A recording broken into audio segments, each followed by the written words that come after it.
Good morning, everybody. Welcome to Law and Crime. I'm Jesse Weber, joined here by trial attorney Brad Micklin, and we're excited to present to you here on the network the most interesting live trials. We are going to be live in Ohio in the conclusion of the Claudia Hoerig saga. Do you remember we covered the trial of this woman?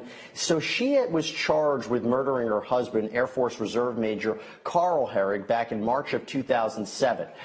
She then fled to her native Brazil, where she remained for 10 years until she was finally extradited back to the United States to face trial. She was found guilty of aggravated murder by a jury of her peers after an incredible time of her on the stand, which we'll talk about a little bit later on. And now begins her sentencing phase. And what we have learned is that based upon an agreement between the United States and Brazil, prosecutors will most likely recommend life in prison with parole eligibility after 28 years. We're going to talk about how that breaks down. And again, we expect the live feed in that courtroom at around 10 a.m. Eastern Standard Time, but if something should happen, we'll make sure to let you know. Right now, our focus, though, is going to be on the Claudia Hoerig case. We expect to be live there again at 10 a.m. for the sentencing. But before we even get there, let's go back to her trial. And really, where's the most appropriate place that we want to start? I know where I want to start, and that's where we're going to start. When Claudia Hoerig, the defendant herself, took the stand. Okay, let's talk about when Claudia Hoerig took the stand. Brad, that was something to watch. Okay, we see a lot of defendants take the stand, and they always do differently.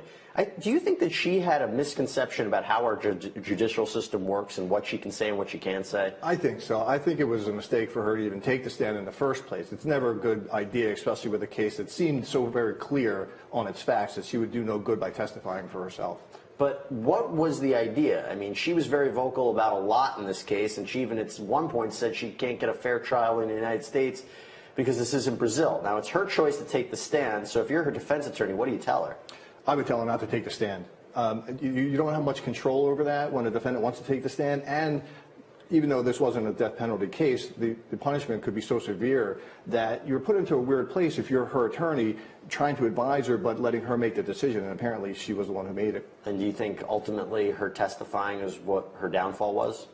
I don't think so. I think the crime was so heinous to begin with, I don't think her testifying was going to affect it at all. I want to talk more about that. And Brad, that's really where, correct me if I'm wrong, they're trying to establish that this was planned out. This wasn't a spur-of-the-moment killing like she had said. But the fact that she's transferring the money, buying the gun, this is not a garden variety, involuntary manslaughter case or something like that. Right. She was trying to pretend like she was sending the money to her family because she wanted them to have it. But the timing just doesn't work out to support that. Now let's talk about the sentence, okay? That's what we're waiting for. We're waiting to be live in the sentencing and see what ultimately happens. Here's the question. Apparently the prosecution entered into some sort of agreement with Brazil where they would recommend life in prison, but with the possibility of parole after 28 years. How'd they come to that? Well, there was a lot of negotiations with Brazil before the extradition, and they were very strong in that they wanted to make sure that, one, it wasn't going to be a death penalty, and two, that she would get parole. But my understanding was that the prosecutors really said, and in most cases, a prosecutor can't ever make any kind of guarantee other than to say that they're going to be fair and that the judge is impartial. So they weren't really able to establish an exact number, is my understanding. And the 3 years she is mandatory for firearm specifications. So the idea was, we're going to give you parole after 25, but add those 3 years because that's mandatory because of the firearm. But isn't it something in Brazil, if she were charged in Brazil and found guilty, she couldn't serve more than 30 years? I read that maybe that was an agreement that since she's, that was the agreement with Brazil in order to be extradited, that she couldn't serve more, like she couldn't serve life in prison without parole. Right, I think that's the case. And I think they also wanted to make sure that she was given time or credit for the time served also. Right, and this doesn't really happen. We haven't seen a case quite like this with extradition from Brazil. Brad, she testified for over 3 hours talking about this emotional abuse, according to her, that she suffered miscarriages. Would this ever have worked as an effective defense against shooting a man, the fact that she had been suffering for years, according to her? In some cases it would. I mean, everybody reacts to domestic violence different, and the heat of passion defense, which is what she was trying to use, doesn't have to be in the moment. It can be after long-standing abuse. But not even physical abuse. Emotional, mental abuse, that's enough to trigger a defense? It can be. I mean, emotional abuse can be just as damaging, sometimes even more damaging than physical abuse, because it's not noticeable. It can be ongoing. You don't see many people that can notice it when you leave your house, so you're almost always on your own. So it is a good defense in many cases. I just don't think it was here. Well, I'm going to tell you what one of the jurors said about that in a minute. You know, I never know what to expect when a defendant testifies, Brad, but I don't think I ever expected her to actually say this. And then the prosecutor made a good point. Again, that was direct examination, but under cross said, he's not here to defend himself, Carl Hoerig. He's not here. He can't even fight any of these accusations of abuse. And that's something I think the jury held on to.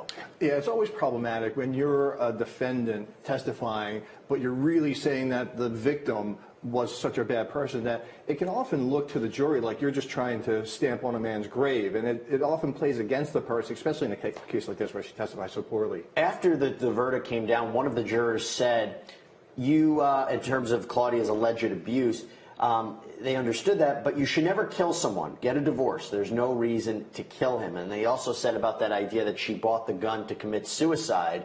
One of the factors that really held on for them was, if that's the case, why did you need a laser sight on the gun? Right. There's no way to justify her actions. I mean, you could get around that $9,000 transfer and say maybe she did want her mother and family to have the money, but she bought a rifle or a gun with a scope. That's just for aiming practice and for certainty. She wasn't going to commit suicide, and there's no way she could have defended it. Yeah. Well, it's interesting to hear nonetheless, and what we're going to do is, again, we're keeping a careful eye on the courtroom feed. We expect to be live in that courtroom during sentencing for, maybe in another half hour or so, but we're going to continue to talk about this case. That little part there I want to talk about, Brad. I mean, the emotions from the prosecution could really be felt. They almost like they had a stake in this. I mean, this was something that was occurring since 2007, and that idea that she had lived with somebody else, but she didn't kill him. And then the fiery cross-examination with Claudia Hoerig. It's hard not, as being a prosecutor, to not have some emotion in this, correct? Yeah, you could tell he was tied. And this victim, unfortunately, he spent his life risking his life for everybody else, for our country, and to be taken down in such a horrible way, I think it really hit home for the prosecutor, because you could tell he was really invested in it. Do you think we're going to see some of that emotion today during the sentencing phase? I don't think so. I think he's going to take more of a calm approach, more of a methodical approach to ensure that she gets the maximum. Because the hard part's over, convicting her. Let's keep going with the prosecution's opening statement, again, detailing why this is not anything like the defense will articulate. This is some sort of involuntary manslaughter, or that she just snapped, how this was planned out, and it was aggravated murder. So, Brad, the prosecution's detailing the case of aggravated murder, that it was planned out. She bought the gun. She was sending money off to Brazil. If you were her defense attorney, would there be a different avenue to explore than the one they had, which was mostly just putting her on the stand to explain these years of emotional and mental abuse she suffered or allegedly suffered? Would you have gone a different route? I don't think so. I don't think there really is any other route. I mean, it's fortunate or unfortunate, depending on where you are in a case like this, that we are all very exposed to stories of domestic violence and victims of domestic violence. So it's something that people are ready to understand and accept. And absent that, there would have been no justification for that. Now, I don't think the excuse was even a justification, but... Now, we don't know the full details of the sentencing hearing today, but the defense, do they have the opportunity to bring out witnesses and say, hey, let's talk about who Claudia Hoerig really is and what was going on? I would believe so. Most jurisdictions will allow you to have some character testimony, some mitigating factors if possible, to try to reduce the sentence, or at least increase the likelihood of parole options. Can the judge take that into consideration? Yes, sure. But here with this agreement, this alleged agreement, between the United States and Brazil, that she can't be charged further than life in prison with the possibility of parole after 28 years, can the judge just say, forget it, life in prison, no parole?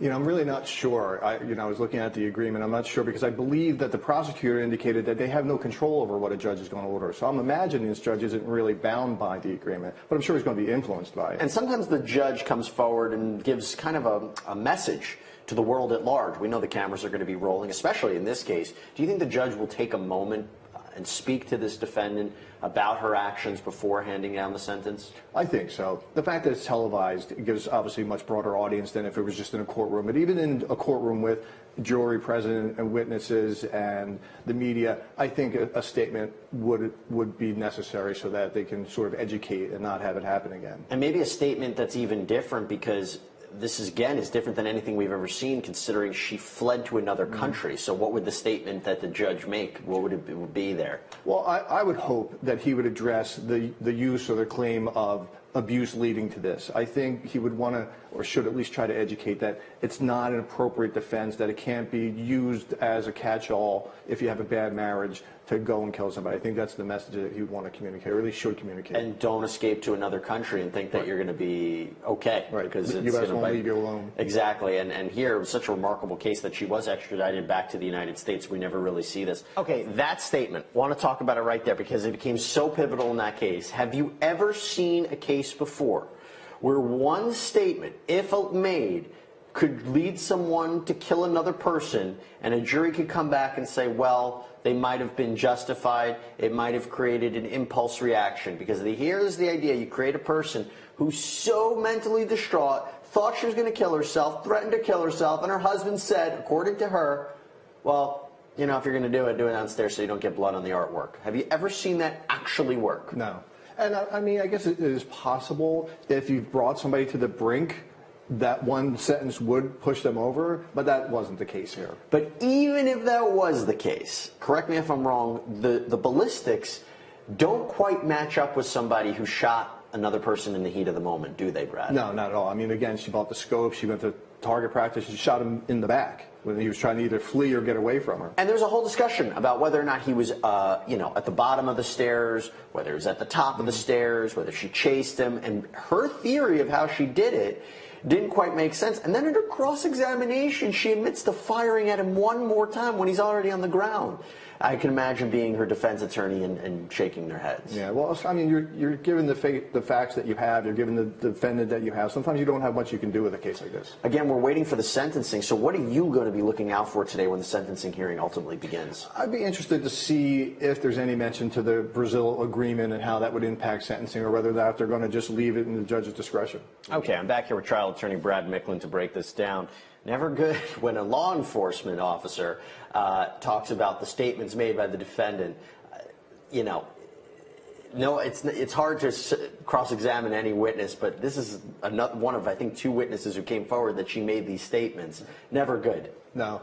And, you know, and I found myself wondering, and I'm assuming she didn't have her own attorney with her during this travel, which could have made complicated constitutional issues, but it sounded like she just, after a certain amount of time, just started to spill everything out. And, right, they're credible witnesses, so you can't cross-examine them well. Well, it's like what we talked about earlier. She maybe didn't have an understanding of the United States judicial process.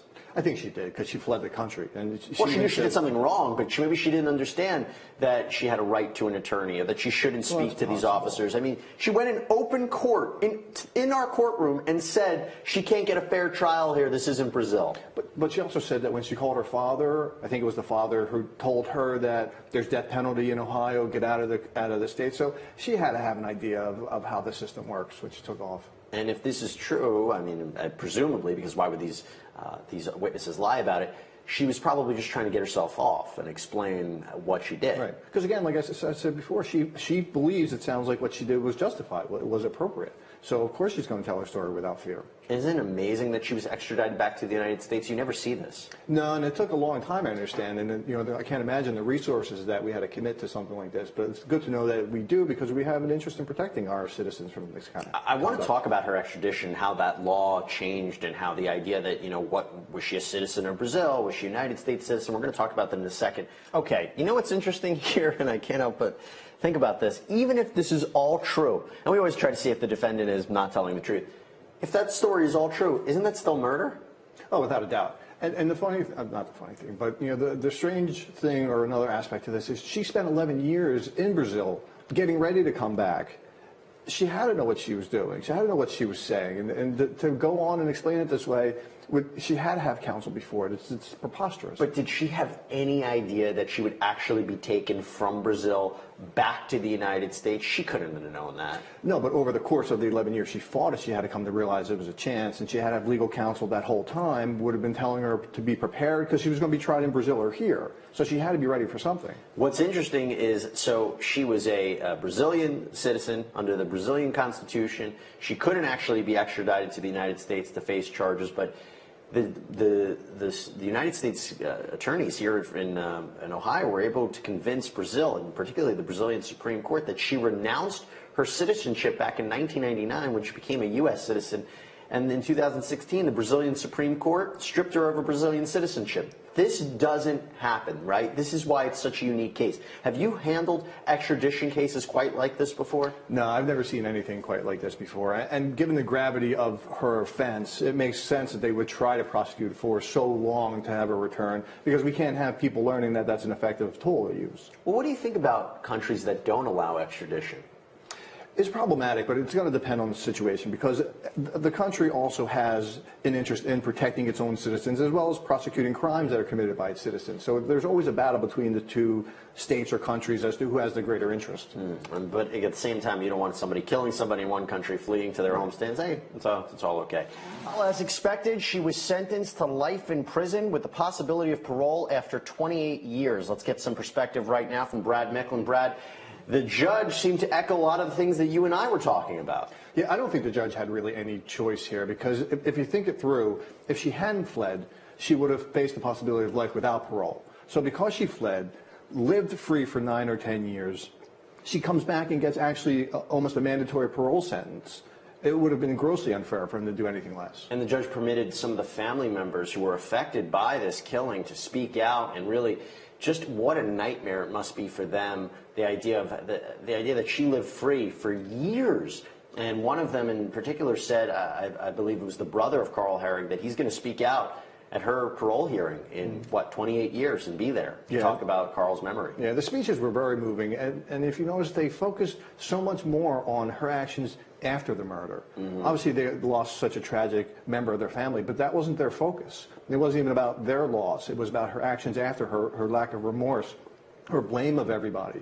They were more contemptuous for that conduct, and it seemed to seeking more so than the seeking punishment for the murder. The judge caught that. The judge says the only time you really had emotion was talking about your own family, which is what we had talked about as well. And according to him, you always wonder if it would have been better to take a bench trial and not a jury, but based upon the judge's comments, he probably would have found her guilty as well. Well, and look, at the one time she chooses not to speak is at sentencing. Let's talk about that. So she, at the very beginning, her attorneys, you might have missed this, said she doesn't want to say anything today, but she's going to write a letter to the family members of Carl Hoerig and also to the media, saying that she has been mischaracterized and misquoted. But she won't make a statement today. What did you make of that? Well, that was even worse, because everybody's speech was about how she's not taking responsibility for her own actions, and even her last final speech to the court was, I'm not going to speak because I get misquoted. Again, she's the victim. Her last opportunity to really show some remorse, and instead she blames other people. Yeah, and she seemed almost defiant in a way, showing no emotion when these victim impact statements were being read. Right. And even when the sentence was being handed down. But she also expected that was going to happen. And one of the testaments is to this extradition agreement. The judge really was kind of confined in a way, couldn't sentence her to life in prison without the possibility of parole, but had to sentence her to life in prison, but with parole after 25 years. 25 was one of the minimums, and then you had the 3 years for the firearm specification. So pretty interesting. Everybody, we're still reacting to the sentence that was just handed down against Claudia Hoerig. She was just sentenced by the judge to life in prison with the possibility of parole eligibility after 28 years. Exciting day in the courtroom, and I want to play some of the moments that you may have missed. First thing we saw was the statement from the defense attorney. Let's see what he had to say in case you missed it. Brad, what did you make of that statement? Really, they're saying that she should have been given, she should be given the lesser sentence, and the way they do is that they just quickly throw in the idea of mental health and this and that and this and that. I mean, there's very little they can argue with. I mean, aside from the extradition agreement, she admitted to killing her husband. Right. But the worst part, or one of the worst parts, was her speech that was written even was more concerned about the media. She referenced the media several times. Like, is she talking about us? Probably. She probably knows that you're interviewing us today. But it showed no concern even for the act, no remorse, nothing at all. It was just the worst I've ever seen in a closing. Well, what struck me about that was the attorney saying, we recognize that whenever a murder is committed, there's it's such a tragedy. Claudia doesn't, not Ms. Hoerig, and there is that discrepancy. Again, she did not make a statement today. Right, and he also said, I think, that she plans to address it later, that she's going to address everybody. I guess she wanted to stay quiet, let the sentence come down, and then say whatever she wants. She was vocal in jail awaiting her trial. She was vocal in the courtroom when she took the stand.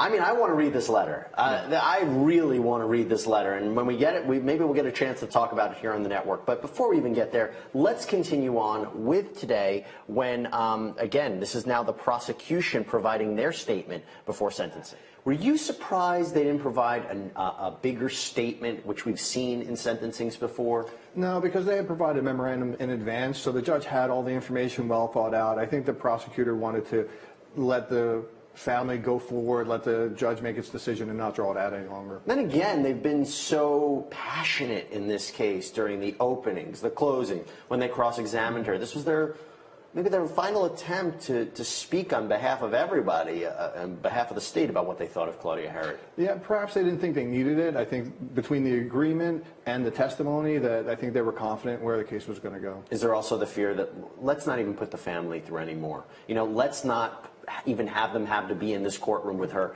for 1 second longer than need be. I think that was some of it. I think they wanted to get to the conclusion, let everybody move forward. How unbelievably selfless can you be? The idea that they want her locked up for the rest of her life.